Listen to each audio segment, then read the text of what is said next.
Hi friends, welcome to my channel. ഞാനിന്ന് നോമ്പ് തുറക്ക് പറ്റിയൊരു അടിപൊളി ഫലൂദയുടെ റെസിപ്പി ആയിട്ടാണ് വന്നിരിക്കുന്നത്. ഇത് ഫലൂദാന്നോ നമുക്ക് ഫലൂദ പുഡിങ്ങോ എന്ത് പേര് വേണമെങ്കിലും ഇതിന് പറയാം. നല്ല ടേസ്റ്റാണ്. എല്ലാവരും ട്രൈ ചെയ്ത് നോക്കുക. നമുക്കിതെങ്ങനെ ഉണ്ടാക്കിയിരിക്കുന്നതെന്ന് കാണാം. നിങ്ങൾ ആദ്യമായിട്ടാണ് എൻ്റെ ചാനൽ കാണുന്നതെന്നുണ്ടെങ്കിൽ സബ്സ്ക്രൈബ് ചെയ്യാനും ലൈക്ക് ചെയ്യാനും ഷെയർ ചെയ്യാനും മറക്കരുത്.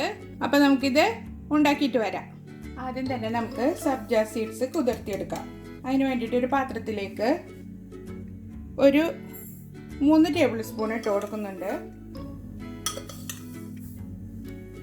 2 ടേബിൾ സ്പൂൺ പഞ്ചസാര ഇട്ടിട്ട് കുറച്ച് വെള്ളം ഒഴിച്ചിട്ട് കുതിരാൻ വയ്ക്കുക.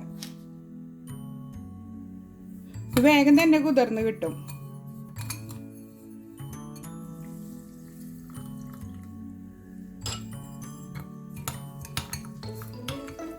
ഒരു പാനിൽ കുറച്ച് വെള്ളം ഒഴിച്ചു കൊടുക്കുക. എന്നിട്ട് അത് നന്നായി തിളപ്പിച്ചെടുക്കണം. നമുക്ക് സേമിയ വേവിച്ചെടുക്കാൻ വേണ്ടിയിട്ടാണ്. വെള്ളം നന്നായി തിളച്ചിട്ടുണ്ട്. അതിലേക്ക് ഒരു 2 ടേബിൾ സ്പൂണ് പഞ്ചസാര ഇട്ട് കൊടുക്കുക. ഒരു 1/2 കപ്പ് സേമിയ ഇട്ട് കൊടുക്കുക. ഇത് വറുത്ത സേമിയ ആയാലും വറുക്കാത്ത സേമിയ ആയാലും കുഴപ്പമൊന്നുമില്ല. എന്നിട്ട് ഇത് വേവിച്ചെടുക്കാം.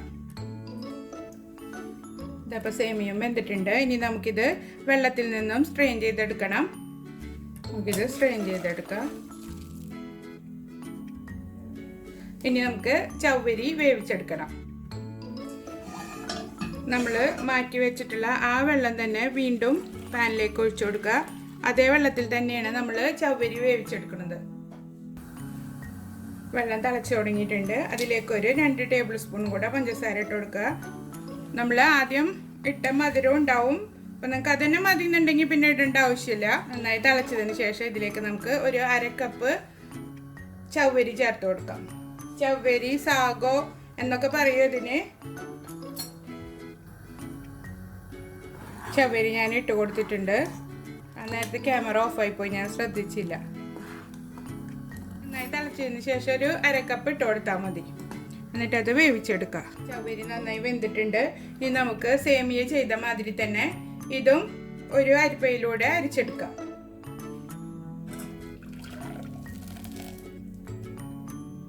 എന്നിട്ട് ഇത് ചൂടാറാനായിട്ട് മാറ്റി വയ്ക്കുക. ഇത് ഒട്ടിപ്പിടിക്കാതിരിക്കാൻ വേണ്ടിയിട്ട് നമുക്ക് ഇതിന് മുകളിലൂടെ അല്പം തണുത്ത വെള്ളം ഒഴിച്ചു കൊടുക്കാം. ഇനി നമുക്ക് ഗ്രൈൻഡർ എടുത്തിട്ട് അതിലേക്ക് നേന്ത്രപ്പഴം കട്ട് ചെയ്തത് ഇട്ട് കൊടുത്തിട്ട് ഒന്ന് അരച്ചെടുക്കണം. നന്നായി മഷി പോലെ ഒന്ന് അരച്ചെടുക്കണ്ട. ചെറിയ ചെറിയ പീസസുകളൊക്കെ ഇടുന്നാലും കുഴപ്പമൊന്നുമില്ല. ഞാൻ അരച്ചെടുത്തിട്ടുണ്ട്. ഇനി നമുക്കിത് മാറ്റി വയ്ക്കാം. എന്നിട്ടൊരു വലിയ പാൻ എടുത്തിട്ട് 1 കപ്പ് മിൽക്ക് പൗഡർ ഇട്ട് കൊടുക്കുക. 1 കപ്പ് പാല്, 1 ടിന്ന് മിൽക്ക് മെയ്ഡ്,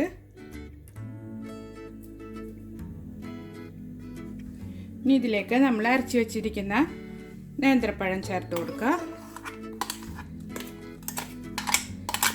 നമ്മുടെ ഫലൂദയുടെ ക്രീമായിട്ട് വരുന്നത് ഇതാണ്.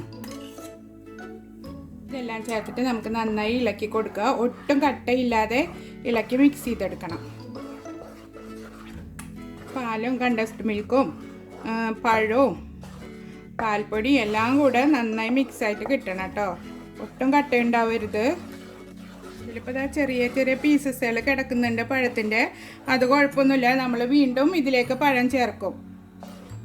ഇതപ്പോൾ നന്നായി കട്ടയെല്ലാം പോയിട്ടുണ്ട്. ഇനി നമുക്കിത് അടുപ്പത്ത് വെച്ചിട്ട് കുറുക്കിയെടുക്കാം.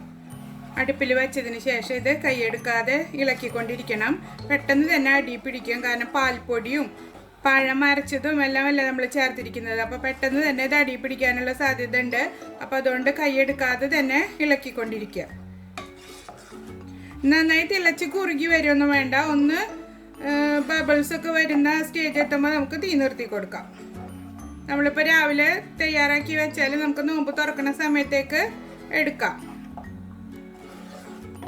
പാർട്ടിയൊക്കെ ഉണ്ടാവുമ്പോൾ അതിനും ഉണ്ടാക്കാൻ പറ്റും. ഇതൊരു പുഡിങ് പോലെ സെർവ് ചെയ്യാൻ പറ്റുന്ന ഒരു ഫലൂദയാണ്. അതുപോലെ നന്നായി ചൂടായിട്ടുണ്ട്. സൈഡിൽ നിന്നൊക്കെ തിളച്ച് തുടങ്ങിയിട്ടുണ്ട്. ആ ഒരു സമയത്ത് നമുക്ക് നിർത്തി കൊടുക്കാം. എന്നിട്ട് ഇത് ചൂടാറാനായിട്ട് മാറ്റി വയ്ക്കാം. നമ്മൾ ഉണ്ടാക്കി വെച്ച ക്രീം നന്നായി ചൂടാറിയിട്ടുണ്ട്. അതൊരു വലിയ ബൗളിലേക്ക് ഒഴിച്ചു കൊടുക്കുക.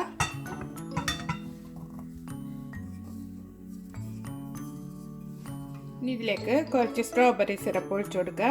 ഞാൻ ഹെർഷീസിൻ്റെ സിറപ്പാണ് എടുത്തിരിക്കുന്നത്. ഒരു 1/4 കപ്പ് മുതൽ 1/2 കപ്പ് വരെ ഒഴിച്ചു കൊടുക്കാം. എന്നിട്ട് ഇളക്കി നന്നായി മിക്സ് ചെയ്തെടുക്കുക. ഒരല്പം കൂടെ ഒഴിക്കുന്നുണ്ട്. ഇനി നമുക്കിതിലേക്ക് ബാക്കി ഇൻഗ്രീഡിയൻസ് ഒക്കെ ചേർത്ത് കൊടുക്കാം. സേമിയ വേവിച്ചിട്ട് കൊടുക്കുക.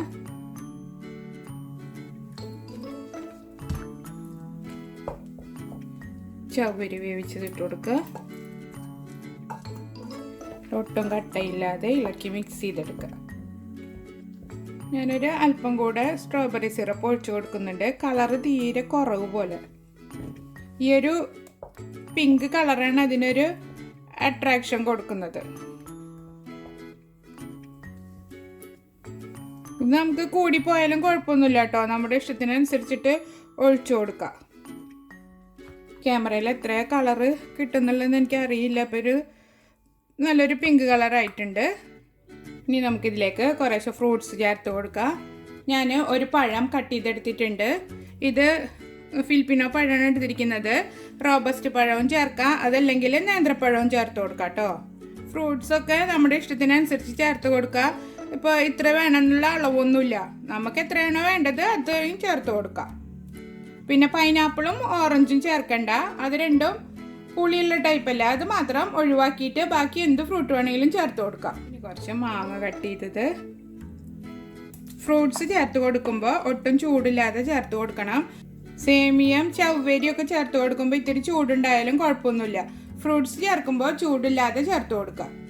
അല്പം പിയർ കട്ട് ചെയ്തെടുത്തിട്ടുണ്ട്. ഒരു 2 ചെറിയ പിയറാണ് ഞാൻ കട്ട് ചെയ്തെടുത്തിരിക്കുന്നത്. അത് ചേർത്തിട്ട് മിക്സ് ചെയ്ത് കൊടുക്കുക. കുറച്ച് മുന്തിരി, സബ്ജ സീഡ്സ് നന്നായി കുതിർന്ന് വന്നിട്ടുണ്ട്. ഇത് ഇനി നമുക്ക് ഇതിലേക്ക് ചേർത്ത് കൊടുക്കുക. നമ്മളെ ഇഷ്ടത്തിന് ആവശ്യാനുസരണം ചേർത്ത് കൊടുക്കാം.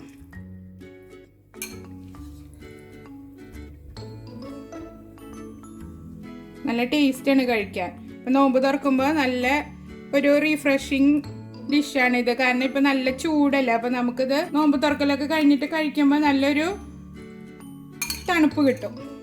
കസ്കസും ചവ്വരിയും ഒക്കെ ചേർത്തിട്ടുള്ളതുകൊണ്ട് ശരീരത്തിന് നല്ല തണവായിരിക്കും. അതാ നമ്മുടെ ഫലൂദ റെഡി ആയിട്ടുണ്ട്. കവർ ചെയ്തിട്ട് ഫ്രിഡ്ജിലേക്ക് മാറ്റാം. എന്നിട്ട് നമ്മൾ സെർവ് ചെയ്യണ നേരത്ത് ഐസ്ക്രീം വെച്ചിട്ട് ഡെക്കറേറ്റ് ചെയ്തെടുത്താൽ മതി. ഇനി ക്ലിം റാപ്പ് വെച്ചിട്ട് കവർ ചെയ്തിട്ട് നമുക്ക് ഫ്രിഡ്ജിലേക്ക് മാറ്റാം. എന്നിട്ട് നമ്മൾ എപ്പോഴാണോ സെർവ് ചെയ്യുന്നത് അപ്പോൾ എടുത്തിട്ട് ഐസ്ക്രീം വെച്ചിട്ട് സെർവ് ചെയ്താൽ മതി. ഇപ്പോൾ വൈകുന്നേരം എടുക്കുകയാണെങ്കിൽ രാവിലെ ഉണ്ടാക്കി വെക്കുക. നല്ല തണുപ്പിച്ചിട്ട് കഴിക്കുന്നതാണ് നല്ല ടേസ്റ്റ്. ഇനി നമുക്കിത് ഫ്രിഡ്ജിലേക്ക് മാറ്റിയിട്ട് തണുത്തതിന് ശേഷം ഞാൻ കാണിക്കാം. ഞാനിപ്പോൾ ഇതാ ഫലൂദ തണുപ്പിച്ചിട്ട് പുറത്തെടുത്തിട്ടുണ്ട്. ഇത് മധുരം നോക്കുക. മധുരം കുറവുണ്ടെങ്കിൽ കണ്ടൻസ്ഡ് മിൽക്ക് ചേർത്ത് കൊടുത്താൽ മതി. അതല്ലെങ്കിൽ പഞ്ചസാര പൊടിച്ചത്. ഇനി ഇതിന് മുകളിൽ നമുക്ക് ഐസ്ക്രീം ഇട്ട് കൊടുക്കാം. ഇതിപ്പോൾ പാത്രത്തിൽ തന്നെ നമ്മൾ വെക്കുന്ന കാരണം ഇതിൻ്റെ മുകളിൽ ഐസ്ക്രീം ഇട്ട് കൊടുത്താൽ മതി. കുറച്ച് കഴിയുമ്പോൾ തന്നെ മെൽറ്റായിട്ട് എല്ലായിടത്തേക്കും സ്പ്രെഡായി വന്നോളും. ഇനി ഇതിന് മുകളിൽ നമുക്ക് ഇഷ്ടമുള്ള രീതിയിൽ ഡെക്കറേറ്റ് ചെയ്യുക. പ്രത്യേകിച്ച് ഡെക്കറേഷൻ്റെ ആവശ്യമൊന്നുമില്ല. നമുക്ക് ഇതിന് മുകളിൽ കുറച്ച് കസ് ഇട്ട് കൊടുക്കുക. മുകളിൽ മാങ്ങ മുറിച്ചത് വെച്ച് കൊടുക്കുക. പോമഗ്രാനൈറ്റ് ഉണ്ടെങ്കിൽ അതും ഇട്ട് കൊടുക്കുക കേട്ടോ. നമ്മുടെ ഫലൂദ റെഡി ആയിട്ടുണ്ട്. ഇനി നമുക്കിത് സെർവ് ചെയ്യുന്ന ടേബിളിൽ കൊണ്ടുവയ്ക്കാം. ഇപ്പോൾ ബഫേ സ്റ്റൈലിലാണ് ചെയ്യുന്നതെന്നുണ്ടെങ്കിൽ അങ്ങനെ നമുക്ക് സെർവ് ചെയ്യാവുന്നതാണ്. അല്ലെങ്കിൽ നമ്മൾ ടേബിളിൽ കൊണ്ടുവച്ചാൽ ആവശ്യാനുസരണം എടുത്ത് കഴിക്കാം. എല്ലാവരും ട്രൈ ചെയ്ത് നോക്കുക. ഇഷ്ടപ്പെട്ടാൽ എൻ്റെ ചാനൽ സബ്സ്ക്രൈബ് ചെയ്യാനും ലൈക്ക് ചെയ്യാനും ഷെയർ ചെയ്യാനും മറക്കരുത്. അടുത്തൊരു വീഡിയോയുമായി വീണ്ടും കാണാം. ബൈ.